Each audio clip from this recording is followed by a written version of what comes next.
지난해부터 대외 경제 여건이 악화되면서 우리 경제에도 어려움이 지속되고 있습니다.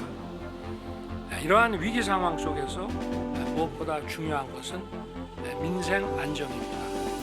다양한 문화, 관광 상품과 또 골목 상권, 지역 시장의 생산품, 특산품에 대한 소비와 판매가 원활히 연계되도록 해서 내수 진작을 통한 경제 활성화에 매진해야 될 것입니다.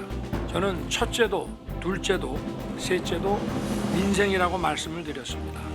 국민들께서 체감하실 수 있도록 비상한 각오로 임해주시기를 당부드립니다. 자, 보신 대로 윤석열 대통령 주재로 오늘 제15차 비상경제 민생회의가 열렸습니다. 이 얘기부터 좀 해보겠습니다. 민 기자, 윤석열 대통령이 첫째도, 둘째도, 셋째도 민생이다. 민생 안정 상당히 강조를 했어요. 맞습니다. 이 민생 경제 문제 해결하기 위해서는 수출이 중요하다. 대통령 본인도 대한민국의 영업사원 1호로 뛰겠다 이런 포부를 밝혔는데요. 그러는 동시에 내수 활성화해야 한다라는 특명을 내리기도 했습니다. 이를 위해 관광상품과 골목상권 또 지역 특산품에 대해 소비 판매가 원활히 연계될 수 있도록 지원해야 한다 이렇게 주문했는데요. 윤석열 대통령 현재 이 세계적인 방역 조치 완화와 한일 관계 개선 등으로 음식과 숙박 분야의 소비와 관광을 팬데믹 이전 상황으로 되돌릴 수 있는 좋은 기회가 왔다 이렇게 평가했습니다. 자, 그럼 오늘 각 부처 장관들이 들고 온 민생 안정 해법 보따리 뭐였을까요? 네, 이 내수 활성화라는 대통령의 과제에 각 부처 장관들 아이디어를 내놨습니다. 먼저 추경호 부총리 국내 관광 활성화를 위한 내수 붐업 패키지를 꺼내들었는데요. 구체적으로 국민 130만 명에게 1인당 숙박비 3만 원을 제공하고 중소기업 근로자와 소상공인 등 최대 19만 명에게는 휴가비를 10만 원씩 지급하는 내용이 담겼습니다. 4월부터 국내 K-팝 콘서트 등 이 메가 이벤트들이 줄줄이 예정되어 있는데 여기에 최대 600억 원의 재정 지원을 하겠다라는 방침입니다.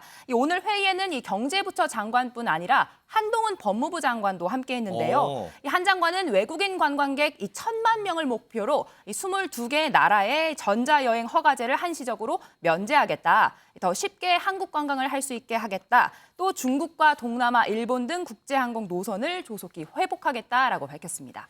자, 윤희석 대변인 요거 하나만요.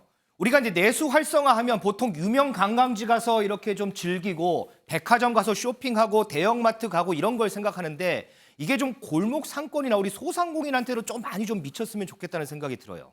그렇습니다. 그래서 이제 소상공인을 이제 지원하기 위한 이제 여러 생각들을 많이 하는 건데 기본적으로는 제일 좋은 게 이 코로나가 그래도 종식이 됐다는 거예요. 그렇기 때문에 내수를 활성화할 수 있을 만한 이제 기반이 이제 생긴 것이고 소상공인 위주로 해서 아까 뭐 휴가비 10만 원 지원도 있고 또 이 휴가비에 숙박비 3만 원 지원 이것도 보면은 골목 사건과 관련이 없어 보이지만 그렇지가 않습니다. 그래요? 한번 휴가를 가게 되면은 그 지역에 있는 골목 상권에 가서 또 뭔가 소비할 수 있는 여러 게 있기 때문에 이러한 어떤 소비 진작 분위기는 결국은 내려간다. 그래서 꼭 뭐 유명 관광지라든지 뭐 그런 큰데 말고도 이 소비 진작 분위기 자체가 골목 상권에 주는 긍정적 영향은 상당히 크리라 이렇게 기대해 볼 수 있겠습니다. 알겠습니다. 자, 민 기자, 우리 생활하고 관련이 있어서 요거 하나만 좀 짚어보고 갈게요. 코로나19 격리 기간 줄어든다면서요? 맞습니다. 확진자의 격리 의무 기간 지금 7일이잖아요. 이게 5일까지 줄어든다라고 합니다. 시기는 5월 초부터 시행될 것으로 예상이 되고 있는데요. 단 검사비와 입원 치료비, 백신 접종 등의 정부 지원은 그대로 유지가 됩니다. 방역 당국은 이렇게 단계를 낮추면서도 지난해 여름철 이 재유행 상황처럼 이 확진자 숫자가 늘어나면 다시 단계를 상향할 수 있다 이런 이야기를 덧붙이기도 했습니다.